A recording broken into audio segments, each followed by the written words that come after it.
Hey, what's up, everybody? I am here with Tavia Gilbert. She is an She is an Audie Award-winning narrator, Grammy nominee, and founder of Talkbox Productions. She has voiced over 800 audiobooks, directed hundreds more, and leads an award-winning studio creating purpose-driven podcasts and audio content for global leaders, authors, and change makers.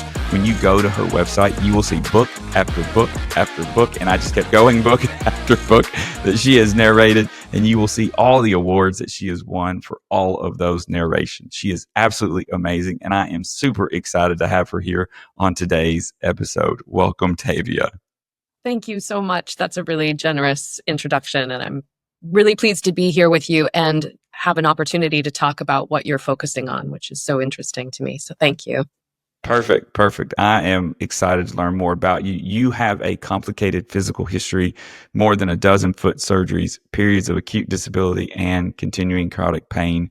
Yet you are strong, lean, flexible, active, thoughtful, and intentional. That's the key here, thoughtful and intentional about your well-being and health.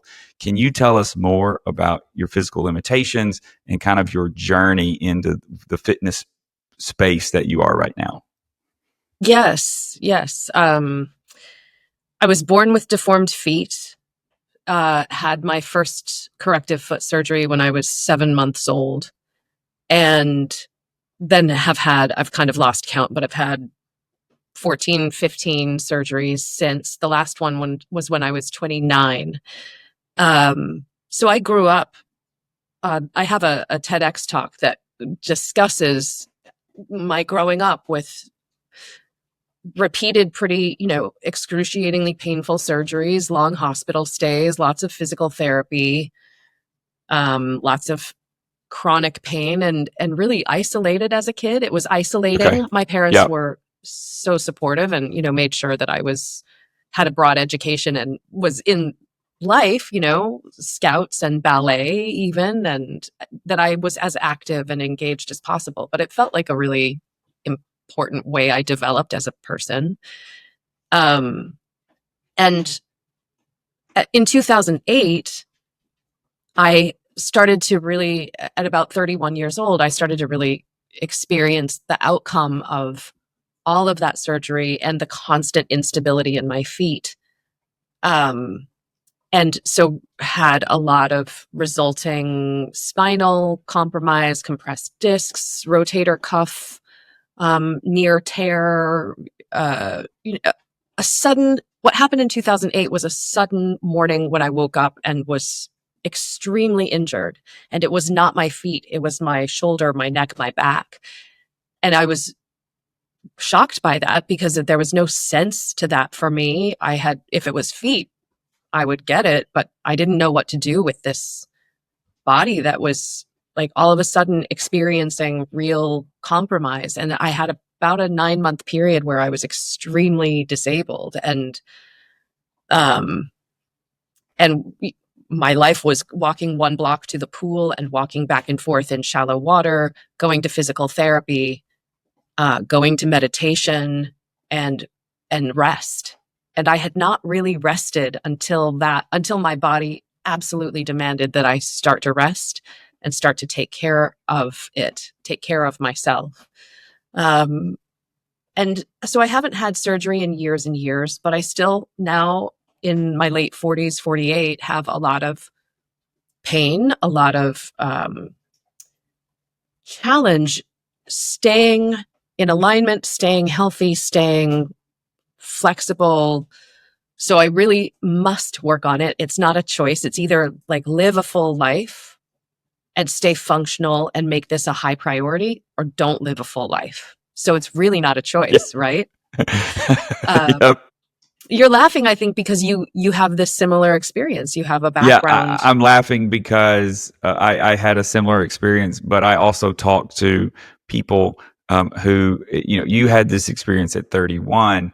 Lots of other people kind of have it later, where it's not too late, but they've now they're, they should have had the moment in 31, but they didn't have it until 41. Right. And that's 10 years of kind of, right. It kind of hits you in the face.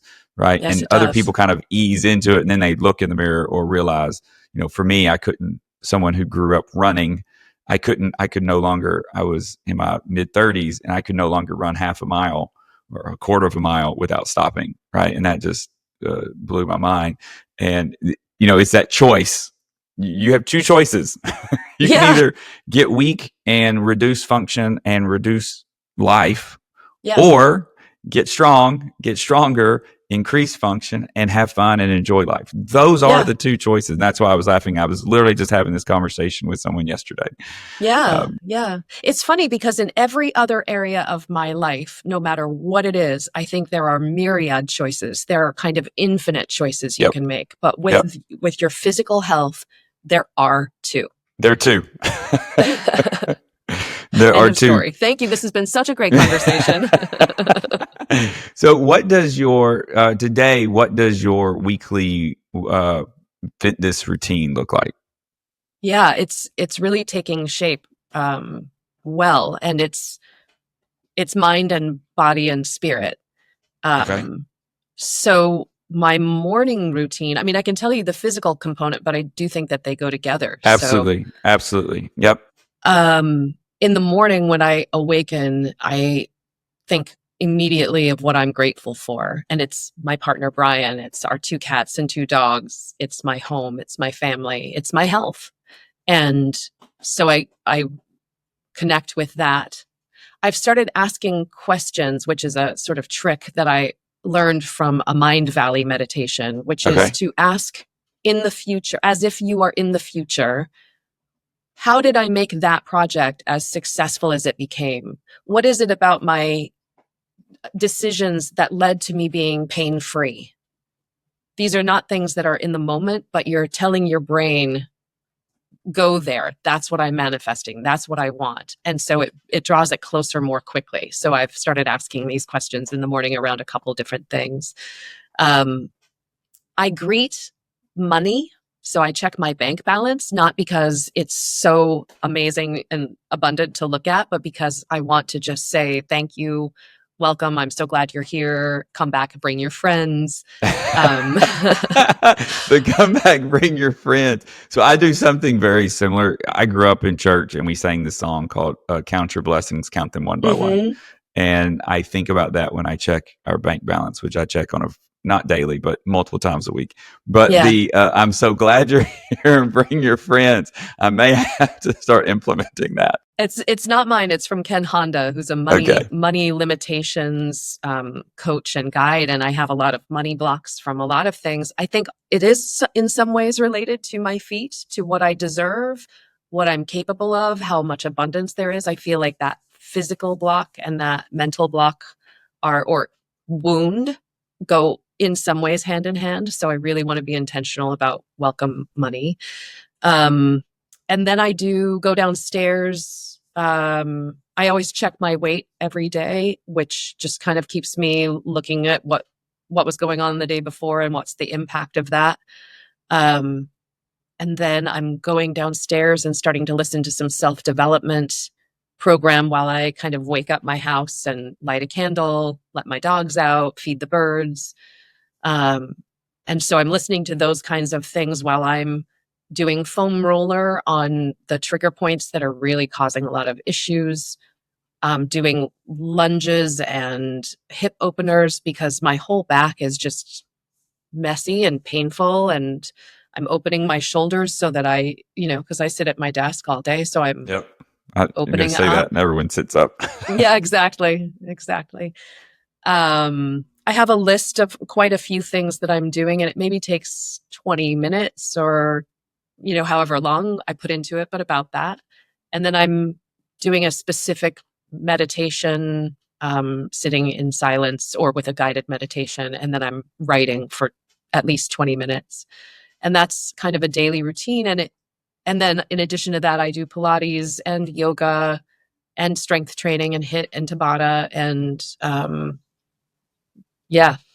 and physical therapy, chiropractic, some acupuncture when it's sort of flaring up, deep tissue, physical therapy. Okay. So it's a lot, and it feels like it's not enough and it's not keeping me free of pain, but I'm working toward that. And I hope that things will continue to improve. I don't know what I don't know what the future holds. I really don't. And it worries Sure. me, but all I can do is make sure that I'm taking really loving care of myself. Yeah. Yeah. Yeah. Love it. Love it. When you mentioned quite a few things that you do for physical fitness on a daily or weekly basis. What is like your floor? Like, what is the bare minimum that no matter what you're doing, no matter how chaotic life could be or how busy work is, what is the bare minimum that you're going to make sure you do either on a daily basis or a weekly basis? Yeah. I mean, I'm really thoughtful about what I eat and eating enough. And that's really non-negotiable. And it's fairly new. It's several months old, but now I'm packing Okay. food and taking, what as much as I know I need, fruits, lean meats, vegetables on the road, and making sure when I'm at home I'm meal planning. And I do get really, really busy, but I feel like I can never go back to pre 2008 and think I'm just too busy to make time for Pilates. I'm too busy for that morning routine. I will be if I decide I'm too busy. It will be the central structure of my day and life if I decide it is. So weekly, I'm in Pilates twice a week and I'm doing that morning routine Okay. 5 days a week, Yep. and strength training a couple times. It just has to be the way life is and everything else moves around that. Okay. Yeah. So what I heard you say was 4 to 5 times a week you're going through the morning routine that you described for us. Twice a week you're doing Pilates. Another twice a week you're doing strength training. And And meditation every day. and then meditation every day. And the meditation includes your gratitude. Are you doing the gratitude journal every day? Yeah. Yeah. Now, is Yeah. that a journal, or are you saying, or is it more verbal or thought? It's that first awakening moment is thoughts, but then that makes its way into the journal. Okay. Complaints do too. Okay, that's interesting. Okay, so I have purposely left out complaints from my journal, Mm. um, and which is, there are pros and cons. I will tell you that what I do, I have learned that when I have a complaint or when something isn't going well in my life, the moment I write it down, it's Mm. gone. It's gone. And so the issue that I was running into was I was writing, like physically writing in my journal, complaints, and um, when I would go back and read it, like the next day, or because it's on the previous page, it would Mm-hmm. just kind of stir those thoughts and feelings Hmm. back up. Instead, what I do is I write them down electronically, and then I can either delete it or I can put it Oh, away. And if I put yeah. it away electronically in some folder, I've never gone back to that folder. I've never gone back to Right. any of those files and read them. They're just there. Right. They're somewhere, but they're gone. Right. Interesting. That has been, yeah. It's kind of, you know, I like listening to experts in this area, and I Mm-hmm. like trying to follow what I like to start by following what they suggest.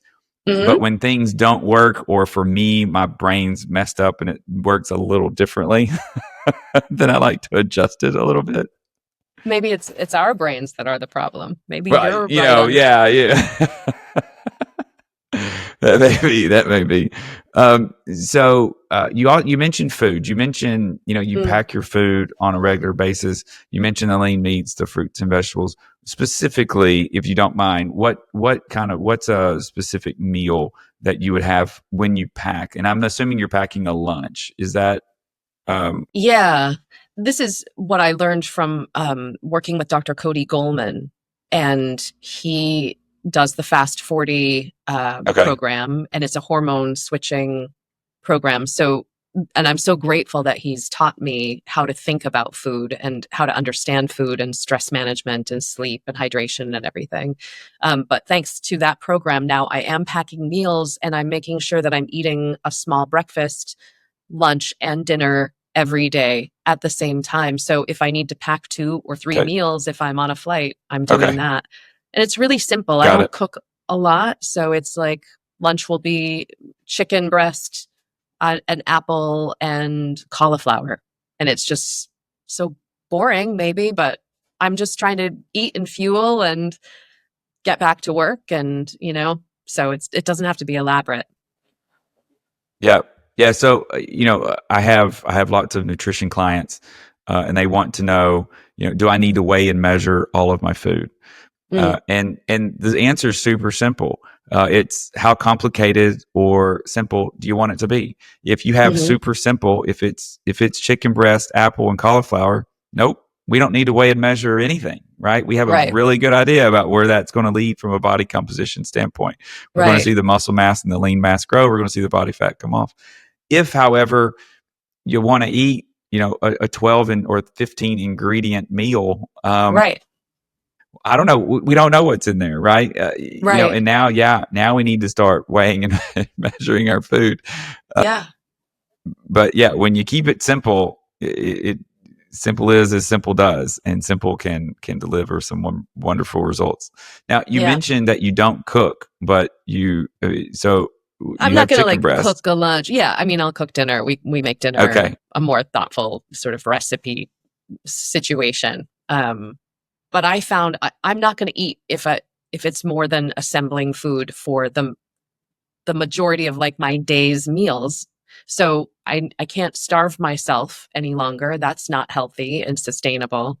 But I can definitely just eat, these lean meats, fruits and vegetables without having to worry about it. It just doesn't take up space in my brain. So my hunger is no longer taking up space in my brain either. Or the idea of I can't eat too much or I might not get fat. It's that noise and disordered eating chatter, which I've also struggled with, which I think totally relates to a complicated physical history, that those voices are no longer taking up space in my day or my brain.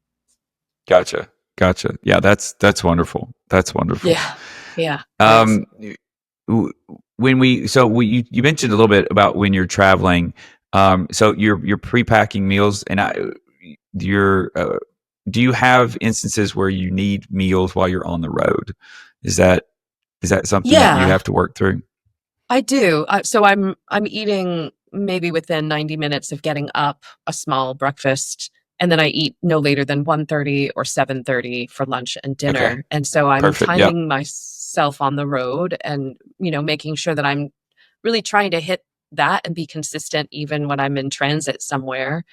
And, I go to Nashville frequently for work, so I know which restaurant I like and what I like to order. And I might land and put in an order for delivery to the hotel so that it gets there generally when I arrive and I have lean meats and vegetables and I've brought an apple. So I'm trying to think ahead much more than I ever have so that I'm not just winging it because that has not worked for me. I need to look ahead and plan ahead. Yeah, yeah, that's awesome. And it the I used to call this the six pack tax, which is it just kind of sounds nice, but it kind of rolls off the tongue. But Yeah. it's I will pay extra to eat healthy. Like when I go to a restaurant, this drives my dad bonkers, by the way, because he grew up and he's lived his life. You go to a restaurant, you order one entree, a glass of water, and that's it, right? Same, And I same. go, I go to a My restaurant. family done it. Yeah, it may be a generational thing. I go to a restaurant. My first order, I want a salad. I don't. Hmm. I want and if I just want your house salad. Yeah. Well, how much does it cost? Don't care. I'm eating. I'm starting my meal with a house salad. That is, if I'm out eating at a restaurant, that is. My dad's like, that's $30 for a. I'm like, Dad, it's the healthiest thing I can do in this moment is eat a salad. That's what I'm going to Yeah. do. Right. Yeah. Exactly. I do, like I might order. I was meeting with my CFO earlier this week and I ordered a beef bulgogi bowl with salad base with extra chicken. And I Okay. ate way more than he did. And I feel so self aware that I'm eating a lot in front of a man who's way bigger, taller than I am. And I've had to just kind of be like, yes, I hear you. I don't need that. I need the protein. I need the vegetables. I know how much I need to fuel my body. So I have to let those self-conscious ticks go and continue to unwind them. Yeah. So you've touched on an issue that I coach a lot of clients on, which is we cannot in a society, in a country that is as physically unfit and as physically unhealthy as we are, you cannot look around and do what everyone else is doing and expect, and to fit in. Like, I've never, made fun of someone for ordering the chili cheese fries and about how much, they're eating. Right. But yet I've been out at a corporate dinner and people are, making fun of me because I ordered grilled vegetables on the side instead of, and I didn't eat the chili cheese fries that we had ordered for the table. Right. Yeah. Like, you're making fun of me for eating Right. for eating a salad. Right. That should be normal. Right. Yeah.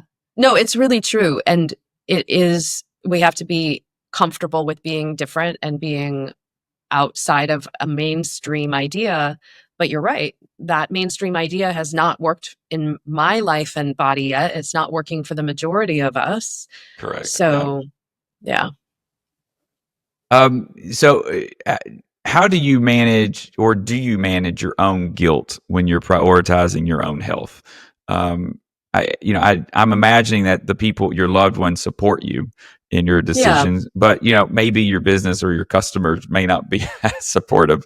Or it's certainly, like, for me, my own goals and ambition are not supportive of me prioritizing my health all the time. So how do you deal with that? And if so, how do you manage that? I don't have children, and I think a lot of women really struggle with feelings of guilt when they're taking care of themselves and their bodies, as though that takes something away from their children. So I'm fortunately free of that. And I'll say that from my perspective, loving a lot of women who are mothers, we can only offer what we've given ourselves first. You can't. And I watched my mom do this the whole time I was growing up. She really did not take care of herself because she was taking care of me, and a kid in the hospital. So not just day-to-day regular life, but some extreme periods of time. And I don't know that I have guilt. I think I have more fear, and that's motivating that to just deal with it. I guess I will say this, as my morning routine and meditation, exercise, writing, as that has gone 90 minutes sometimes when I'm really taking time with it, I do feel like aware that other people who have physical challenges like mine or much greater don't have that privilege. I'm self-employed. I'm making a good living. I don't have children. People who are working multiple jobs and I am a caregiver from a distance to my parents, aging parents, and a dad with dementia. So I've got responsibilities and pressures, but there are a lot of people who are undermined at every turn. I think especially in our country, who are not given support or resources and are struggling to not make a living to stay alive in this country. So we don't make affordable, healthy, nutritious food. We don't offer childcare so that busy parents have more space and time for themselves. So I am really privileged that I can focus on my health in this way. And I feel for people who don't have the resources of time or money to invest in their health. It's a real thing. Yeah. I feel mad about it, obviously. Like, you can tell. Yeah. The emotions started to come out in your tone of voice. Yeah. I want people to have what they need to live thriving lives. Every one of us. Thriving lives. Yeah. Yeah. Yeah. Well, thank you for that. I'll ask, what, we talked about this a little bit already, but what is one type of training you wished you would have started sooner? I mean, you've talked about now your nutrition and packing lunches, and you've also talked about mindset. You've also talked about the morning physical routine that you're going through, and that all of that has been a journey. But if you only had to pick one to tell you that you could have started sooner, which one would you go with? I think probably actually the nutrition component, feeding myself enough. I've been a lot of different weights between, like, as an adult, 128 and 170. And that's a pretty big range. But the whole time, basically, no matter what weight, I was just hungry all the time. Okay. Yep. And just starving through the day. Like, there were lots of times, the first 10 years of my career, I was not mentally healthy. I was not taking care of myself, and I just worked. I would jump out of bed and get to work, and in 2 hours take a shower and work until midnight, literally. Okay. Every day, every weekend, every holiday. It was not good mindset, and certainly not sustainable. But I think if I'd known that eating was good for me, I missed that lesson. Yes. I think that would have been helpful, and eating Yeah. enough. Awesome. So I want to kind of wrap up our conversation with another question. If you could guide our listeners with taking only one action. So, I like to give people one action. What can they do right now or today, or at least this week, that could improve their lives physically, mentally, emotionally, spiritually, any of those? What action would you recommend that they take? I think people should get embodied, come into their body. I have a TEDx talk.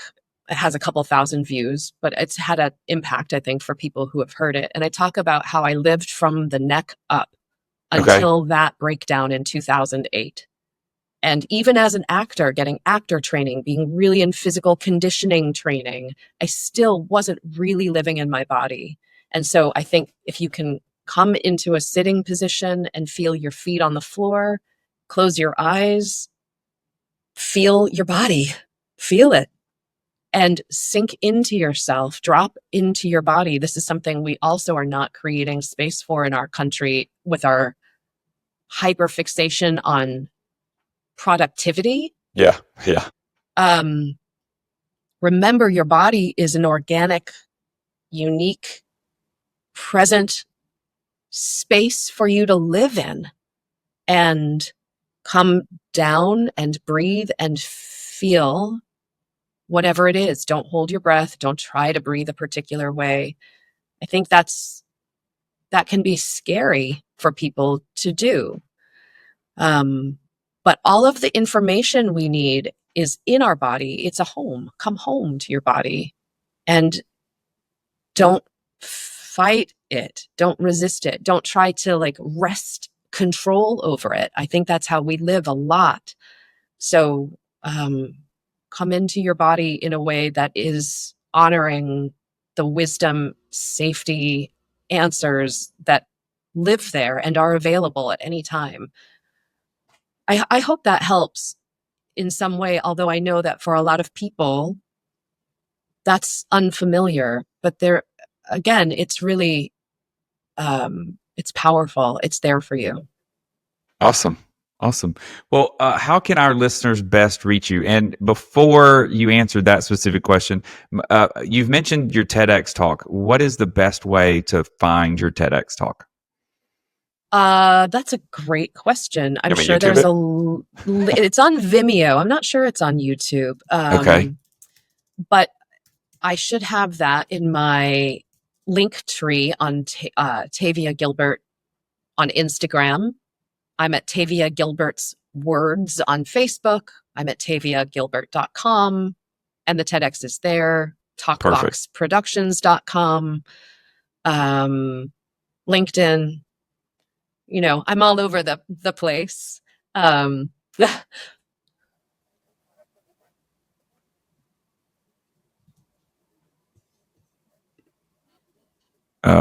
don't. I'm just scrolling through. I don't see all the videos, but I see Rory on the first video, so I know that's you. Buddy Rory, yeah.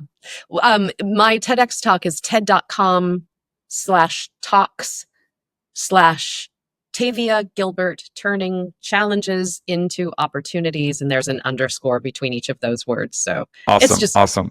I will find it and put a link into the description, so anyone listening to this can just go into the description, click the link, and go straight to your TEDx talk. Thank you so much. Thank you. I have really enjoyed talking to you. It's been talking to a leading voice actress as yourself. Getting you. just to listen to you. Anyone who hears this podcast is going to be in for an audio treat.